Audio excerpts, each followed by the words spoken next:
Sebelum melanjutkan, jangan lupa subscribe dulu. Terima kasih. Bab 293, Tanggal Kematian Jordan.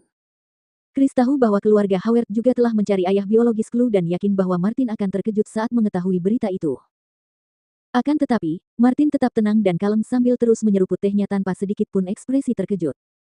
Chris langsung terkejut. "Tuan Howard, Sir, mungkinkah Anda sudah mengetahuinya?" Chris bukan orang bodoh, jadi dia bisa tahu dari reaksi Martin bahwa dia jelas tidak jahat. Chris buru-buru berkata, "Tuan Howard, Sir, kudengar bajingan itu telah menggunakan cara yang tidak terhormat untuk tidur dengan Lauren dan menyebabkan aib besar bagi keluarga Anda. Jika terbukti bahwa Chloe benar-benar putrinya, aku bersedia menyingkirkannya atas nama keluarga Howard." Selama Martin memberinya lampu hijau, Chris dapat segera mengatur agar Jordan dibunuh. Namun, Martin menatap Chris dengan penuh kekecewaan dan berkata, "Chris, awalnya aku cukup mendukung pernikahanmu dengan Lauren, tetapi sekarang ada perubahan pada rencana itu. Menurutku, sebaiknya kau lupakan saja rencana menikahi Lauren." Chris langsung merasa marah setelah mendengar itu. Chris tidak keberatan dengan kenyataan bahwa Lauren memiliki anak perempuan di luar nikah. Namun, keluarga Howard tidak menginginkannya. "Kenapa? Apa kau akan membiarkan Lauren menikah dengan bajingan itu?" kata Chris dengan geram. "Panglah yang mengatakannya." Martin tak kuasa menahan tawa saat mendengar sebutan yang disematkan Chris pada Jordan. "Chris, anak itu bukan anak Pang. Latar belakangmu jauh lebih rendah darinya." "Apa?" Chris terkejut. Awalnya ia mengira Jordan hanyalah seorang sopir dan gangster. Dia tidak menyangka Jordan memiliki status yang lebih berkuasa darinya. Tidak heran dia berani bersikap sombong padaku.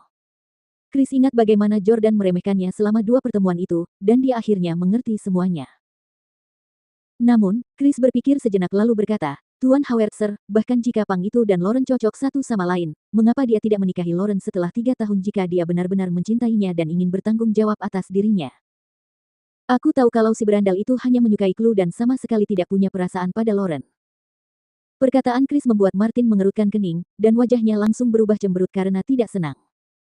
"Kembalilah," kata Martin dingin, memintanya pergi. "Tuan Howard, Sir." Chris masih hendak mengatakan sesuatu, tetapi seorang pelayan tua berjalan mendekat dan mengulurkan tangannya ke arah Chris. "Silakan." Chris menggertakkan giginya, tidak berani menentang. Ia lalu pergi perlahan-lahan.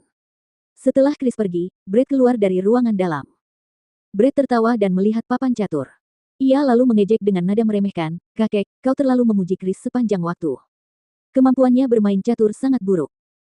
Martin menggelengkan kepalanya karena kecewa dan berkata, "Chris cukup menonjol saat dia masih muda, tetapi semakin dia bertambah tua, semakin sombong dan arogan dia. Namun, dia cukup menonjol di antara para pecundang dari kalangan kelas atas." Brett kembali ke tempat duduk yang tadi diduduki Chris dan bertanya kepada Martin, "Kakek, Chris mungkin orang yang tidak berguna, tapi dia punya penilaian yang baik. Meskipun adikku sangat menarik, Jordan sama sekali tidak tertarik padanya. Bagaimana jika dia meninggalkan DC setelah hasil tesnya keluar?" Martin mengulurkan tangannya untuk menyentuh papan catur dengan ekspresi tenang di wajahnya. "Membunuh." Ekspresi menakutkan muncul di wajah Martin.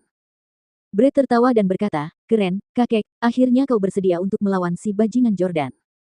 Saat aku mengetahui kebenarannya tahun lalu, aku ingin menyuruh seseorang untuk membunuhnya. Iklan oleh Pub Future. Tapi kau tidak mengizinkanku, dan kau mengatakan bahwa untuk membalas dendam, ada banyak cara lain untuk membuat seseorang menderita tanpa harus membunuhnya secara langsung. Tidur dengan Hailey Camden adalah saranmu. Hasil tesnya akan keluar dalam seminggu, dan selama dia tidak bersedia menikahi Lauren, Jordan akan mati pada hari itu juga." Martin menyipitkan matanya, menatap pohon akasia di halaman, dan bergumam, "Oh Charleston Stele, aku telah menolongmu berkali-kali dalam beberapa dekade terakhir dan mencoba berteman denganmu berkali-kali untuk mengetahui apa sebenarnya keluargamu yang misterius itu. Tapi, kamu bahkan tidak menganggap serius keluarga Howard. Sekarang, cucumu yang paling luar biasa malah menghamili cucuku, dan dia bahkan melahirkan bayinya. Hah, aku jadi bertanya-tanya apakah kita bisa menjadi mertua kali ini." Pada titik ini, Martin tiba-tiba teringat sesuatu dan memberitahu Brett lagi, "Kakak Jordan, Jamie, sengaja menjodohkannya dengan Lauren. Aku khawatir itu bukan hanya karena Lauren cantik. Aku menduga mungkin ada makna yang lebih dalam dari ini. Brett, teruslah melacak Jamie dan begitu kau menemukannya, tangkap dia dengan segala cara.